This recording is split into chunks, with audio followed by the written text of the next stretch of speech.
We just heard from Jan about digital property rights in the metaverse and all the work that Enrique is doing. But now we're shifting to institutional property rights. We're in a moving past phase into a world where real-world assets and regulated cash meet on-chain. And our panel actually represents the 4 pillars of the new institutional stack: the buy side, the bank, the liquidity, and the policy. So we have so many amazing panelists with us today. We have Christopher, Jan, Philipp, and John. And I thought if each of you guys could give a quick 1 to 2 minute sentence of your backgrounds and what brings you to this amazing panel today. Sure. Hey, I'm Philipp Zentner. I'm the founder and CEO of DeFi. DeFi is a coordination layer and system of record for DeFi. So essentially, we are behind all the big wallets in the space. We're doing around $8 to $10 million amount of transaction volume with over 800 B2B partners. And we have abstracted away crypto. We're looking at like dozens or hundreds of blockchains by now, and 100,000s of assets, interoperability solutions, trading venues. And for Robinhood, it's really, really hard to just enter the space. And we have created one API that coordinates smart order routes across all of that. And yeah, it solves a big problem of fragmentation. John. First of all, thank you very much for inviting me to participate in this panel. I'm John Medel. I'm head of policy for a L1 blockchain called Injective Labs. And prior to that, I was at Coinbase, and they're part of their public policy team there. And I actually wanted to thank Premier Bert, who was very instrumental in helping us move to the Bahamas. So thank you. You made my life very easy. Sorry. One of the things that we feel is that the future of finance is really with this new technology and with the innovation related to it. So it's one of the things that we're most excited about in participating in this panel. Thank you. Hi, Jan Sell here. I'm the CEO of Qivalis. Firstly, thanks to Wolfgang and Sagar and the team for putting this great event together and inviting me to join the panel as well. Qivalis is a new stablecoin issuer. We are in the process of getting our EMI license in Holland to issue a euro stablecoin. I guess the differentiator in our case is that we're backed by an open consortium of banks. So far we have 11 major European banks involved, including BNP Paribas, UniCredit, ING, and the list goes on. It's an open consortium, one that will grow over time and include other larger banks. And we feel that gives us a kind of maybe a slightly different angle on the euro stablecoin setup and a different level of distribution and access to the institutional world. Christopher. Thank you. Many thanks for having me here, and bon appetit to all of you.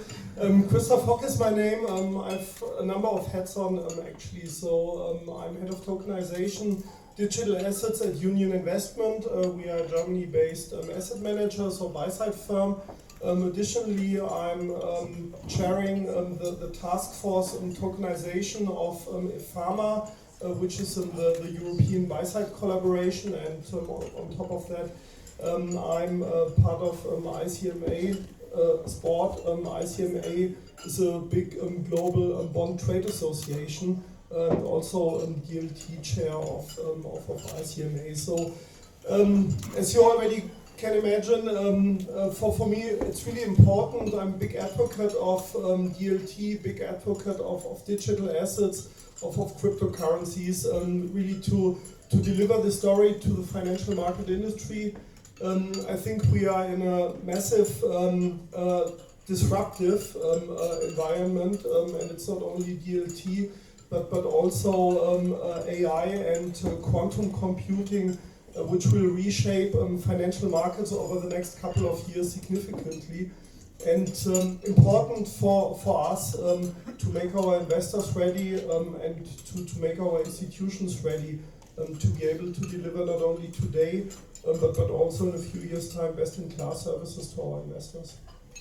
Amazing. Wow, what amazing backgrounds, and it's great to have such a diverse panel with us today. I wanted to quickly introduce myself. I'm Clara Tao, founding officer of the Filecoin Foundation. We are the world's largest decentralized storage network, and it's So amazing to really be here today with such amazing panelists. So we're going to kick it off because I know that we're on time with making sure that you guys can get out of here on time.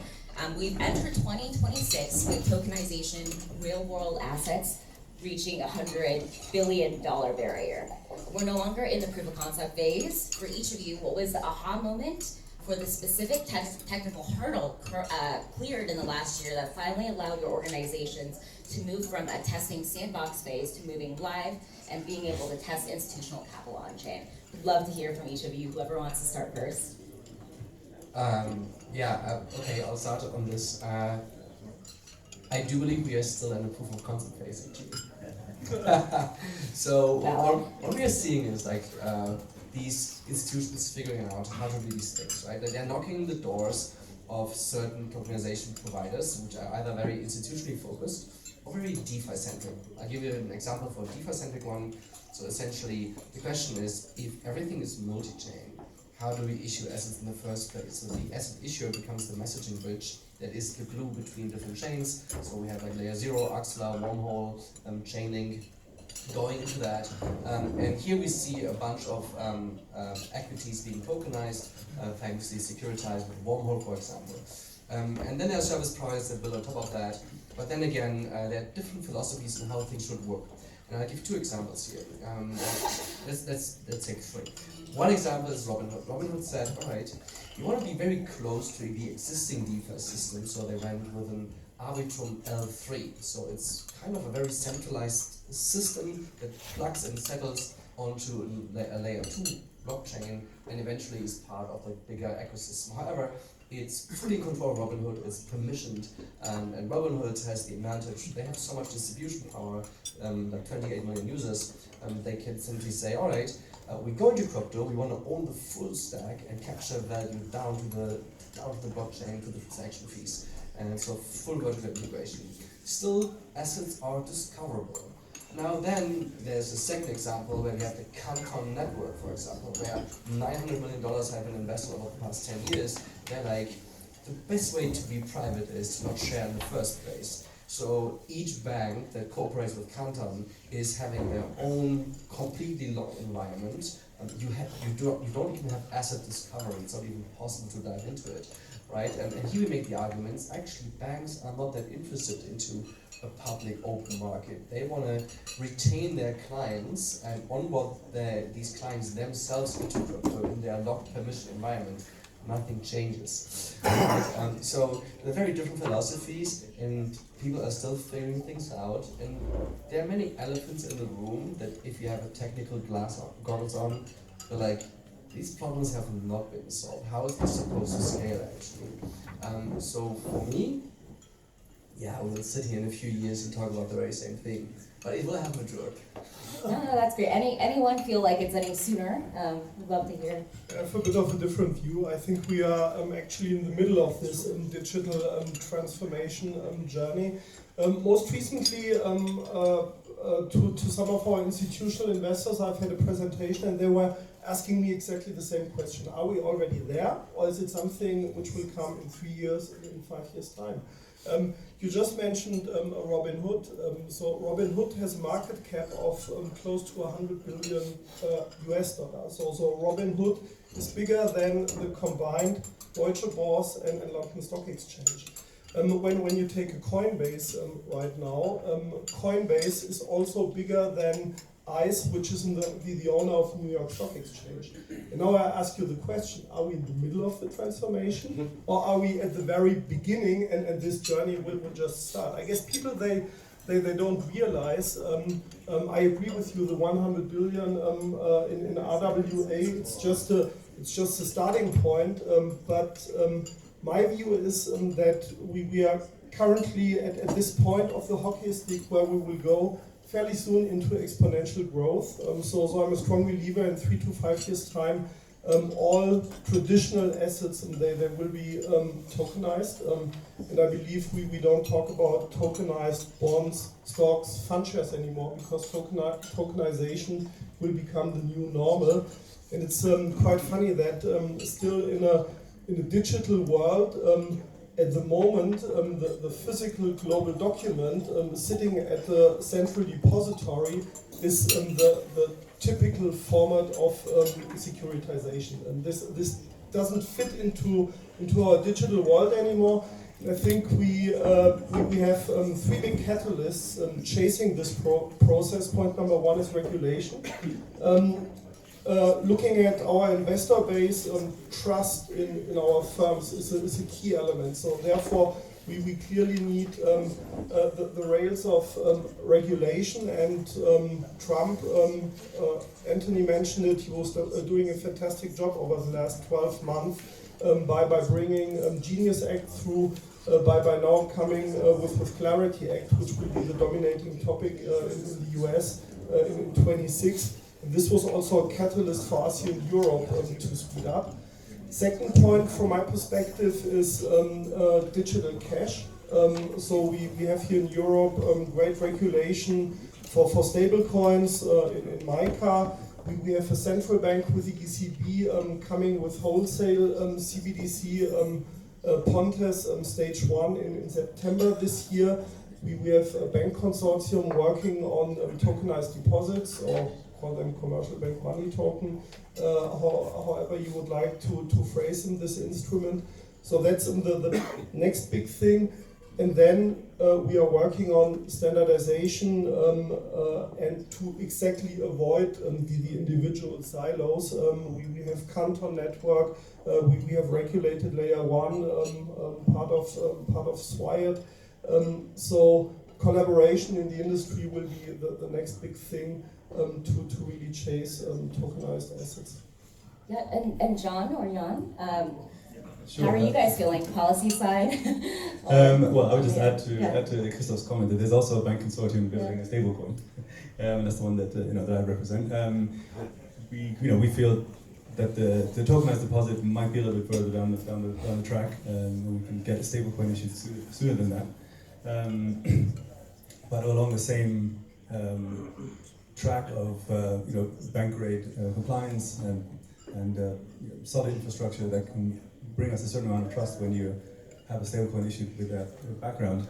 In terms of whether or not, where we are on tokenization, I built a tokenization platform in 2018 on the ERC 1400 standard, which is a standard that most people probably don't even remember anymore. Back then, tokenization was the thing everyone talked about, but I think we've come a long way since then. The fact that we have consortium of banks even considering launching a stablecoin was for me already the aha moment.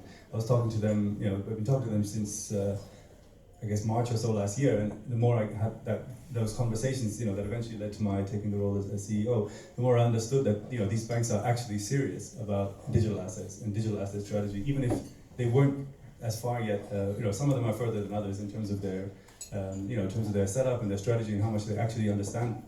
But there's a strong willingness from the top down to actually get involved, and so that has now been kind of realized in the stablecoin project that we're about to launch. So Amazing. Any comments, John?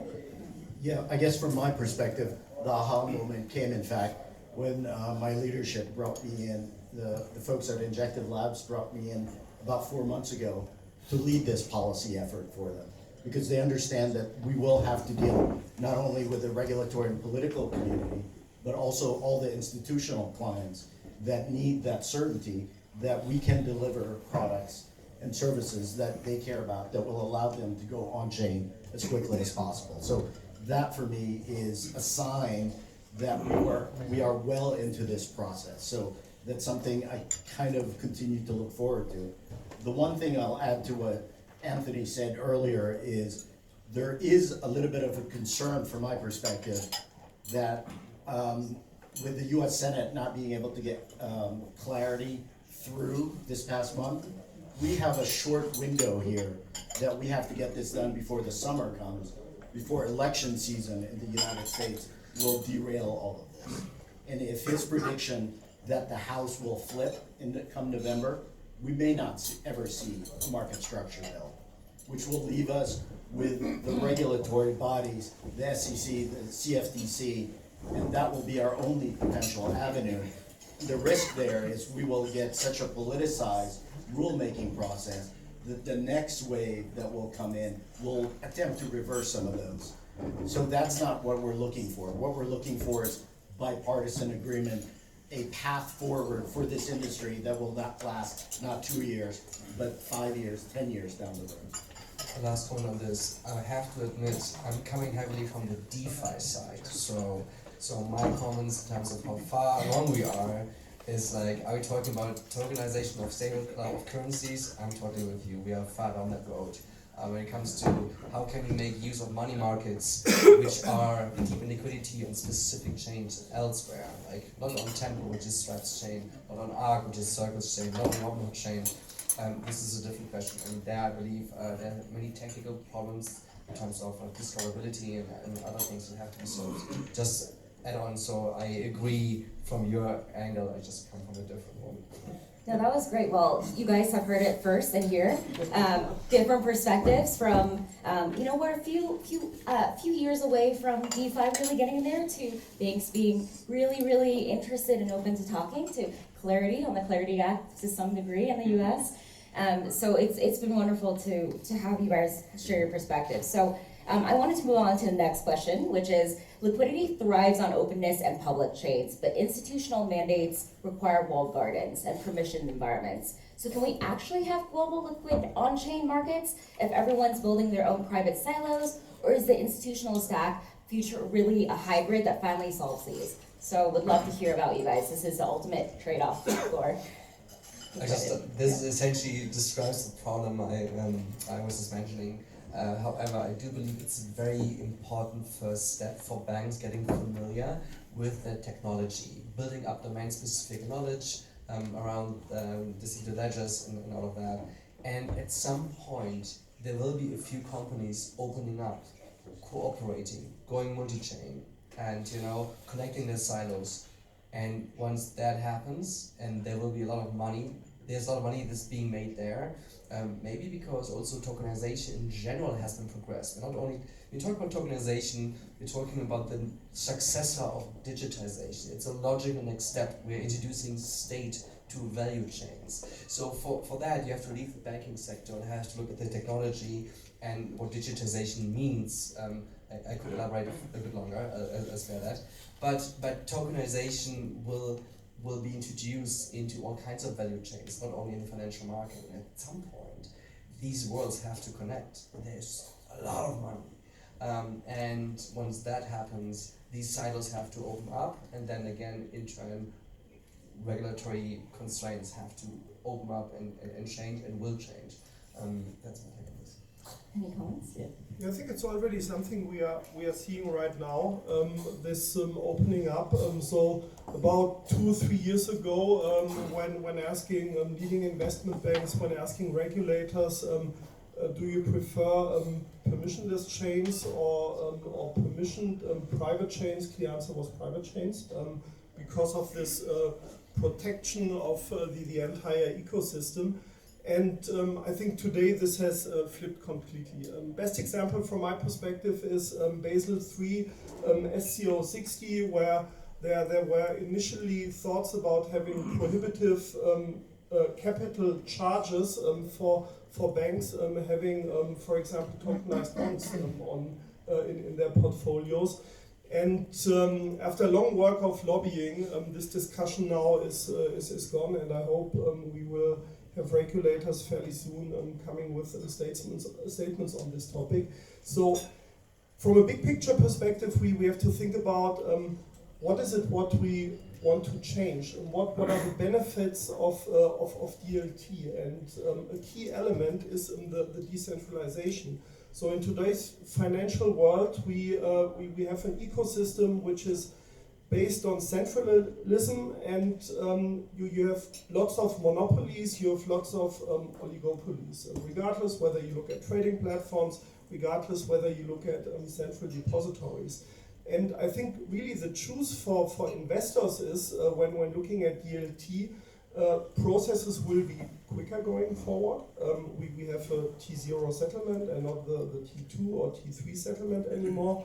We will have 24/7 trading, so constant accessibility to their assets. And we will have less risk and less administration.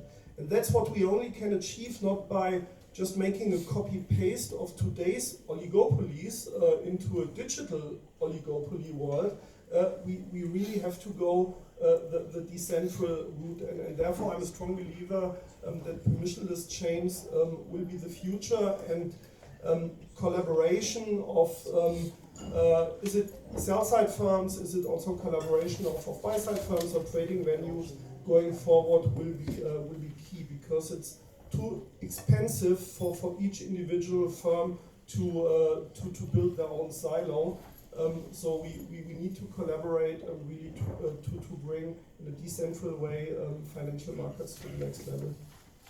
Just to add to that, that's exactly what we're working on Qivalis as well. Is I think it's clear to us that in the end, the stablecoin is just the interface between the blockchain or a DLT layer and the fiat world, right? We're not quite at the fiat. We're not quite at a time yet where the value on the blockchain can just stay on the chain. You still have to touch the fiat world once in a while, and we kind of see stablecoin as that. Stablecoins is one of those interfaces, and yes, it needs to be most of the transactions will be on the decentralized networks. But there will also be certain transactions that will happen in Canton and so on. The permission chains, but there's definitely a strong interest to keep the decentralization aspect.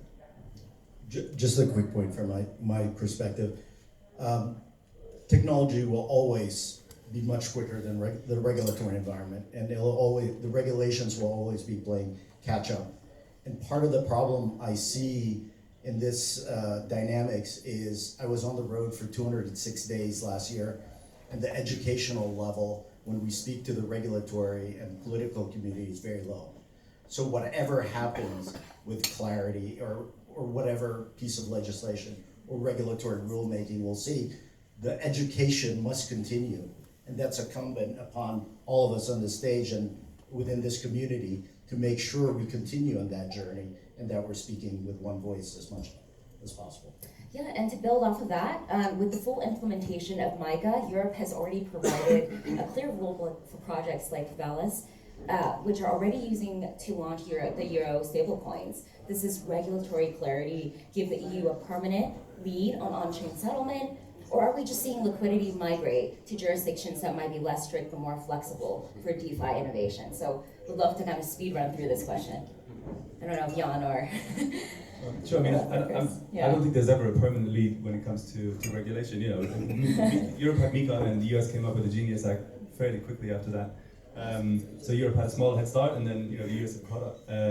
But if you look at the stablecoin issuance, for example, the US dollar is in 98.8% or something like that. So there's still obviously a clear dominance of the US dollar, which could be a historical accident, most likely is, because compared to the fiat volumes, where you're around about 20% of euro. So we still have to get back, reversion to the mean, really in that sense. So there's not really been a permanent advantage, right? It's been a series of sort of historical accidents either way. But in terms of liquidity migrating, I think there will be different use cases that will require liquidity in different circumstances. And so some of that will be we migrate to USDT and those kind of tools, and some will stay in a more institutionalized environment. Maybe a comment coming from the bottom, coming from DeFi. It's going to be incredibly hard for the euro to find any foot in there, because like DeFi historically, the past 5 years, we have seen a bunch of euro stablecoins coming in different ways with very different strong positions.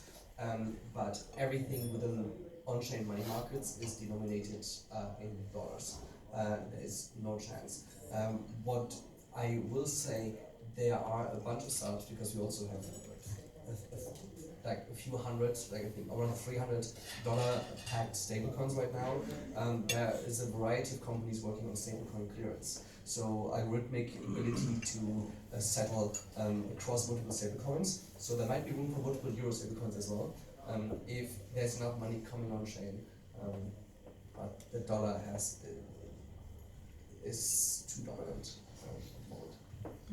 I think this will change over time. When looking at stablecoins right now, I guess 99% is dollar denominated. When you look at the traditional fiat world, dollar has a market share of about 70%, and that's why I believe there's a massive room for digital euro on the institutional side, also for stable coins. I guess what needs to be done, what's extremely important, is to come with modifications of European regulation. And there's a big consultation to the Savings and Investment Union ongoing right now. To give you an example, at the moment, as an asset manager, most of our funds are retail, a good proportion is retail funds under the so-called UCITS wrapper.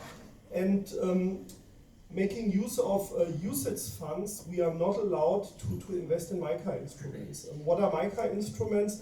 MiCA instruments are asset reference token, are utility token. Then there's a category others, where Bitcoin, ETH, and Co belong to. And there's a fourth category, e-money token. Meaning, at the moment, for a decent proportion of our funds, we are not allowed to touch e-money token, i.e. MiCA regulated stablecoins at all. And that's what we are currently addressing in Brussels. Europe has been really first when it came to regulation of DLT-based assets with MiCA, and regulators, and they've done a fantastic job, but now it's really time to come with modifications. DLT pilot regime is another topic. So DLT pilot regime defines trading of DLT-based traditional assets, and that's where also adjustments are needed, and we need these adjustments in the coming month. It's not something which has to be on the agenda for 28 or 29, because competition in the US definitely is not sleeping. Maybe just to close out this section, the US with the Genius Act not only turbocharged the industry in the United States, but also did the same across the world. And we're seeing that with possible revisions to MiCA and others, including in China, where suddenly stable coins are a hot topic. So I think this sort of leveling up we'll see sooner rather than later. Yeah, so to wrap this up, last question. We're sitting here, it's 2028. Are we still using the word tokenization? What needs to happen to make tokenization invisible and just something everyday people use to really be able to push their payments? I'd love to hear from each of you predictions for the next 2 years. In the next 3 years, tokenization, the term will still be here. Maybe less in the financial market, maybe, if we're lucky. But I think it's still like, that's how we call the process of moving on chain, and it will take just many more years. And then in the other industry, it still has to be started. So yeah, we still use it. Still use it. I agree. I think we likely will still use it, but I think with the introduction of stablecoins or other on-chain fiat, we'll be able to put a lot of that under the hood. So the regular user won't even realize that they're investing in a money market fund, and then maybe pulling out every time they spend, they might just immediately come out of the money market fund because they can do that through the instant settlement on chain. But for the normal user, you won't really realize that there's anything going on. But a lot of it will just be under the hood, and that's part of what I think needs to be and will be built over the next few years. So I think the infrastructure will just kind of disappear. Chris? I think tokenization, as mentioned, will become the new normal, and I agree with you. Today, when someone is purchasing a stock, no one is asking, I would like to buy a Siemens share in the format of a physical global document. Everyone's buying a Siemens share, and going forward, also stocks will be tokenized. And I think it's really important that regardless whether we talk about TradFi or DeFi, we have to be ahead of the curve. In Europe, we've seen so many industries in the past which fucked it up completely when it came to digital transformation. Look at Nokia, which was once Europe's biggest company back in 2000, 2005. Now no one's talking about Nokia anymore, and Samsung, Apple, others are dominating the market. Look at what happened to the German automotive industry, which got EV completely wrong. Daimler at one stage, they were shareholder of Tesla, and they were proud to sell this stake with a couple of 100 million profits. This was back in 2012, 2013. Better they would have kept it or taking over the entire company. And I think in the financial market industry, when you get digital transformation wrong, there's a risk that these TradFi companies they also will be kicked out of the market. So stay on this topic and full steam ahead. I actually was at Microsoft when Microsoft acquired Nokia. So I saw the rise and fall of that situation. John, over to you. I think in 2 years we'll still be talking about tokenization. But the great thing for me is as the technology continues to evolve, we'll be moving beyond a lot of the topics that we're talking about now. The fear for me as the regulatory person is the regulation will not catch up to where we will be in 2 years. That's a perfect thing. Yeah. Well, with that, please thank our amazing panelists. I want to make sure we keep things on time. Thank you so much for a great discussion.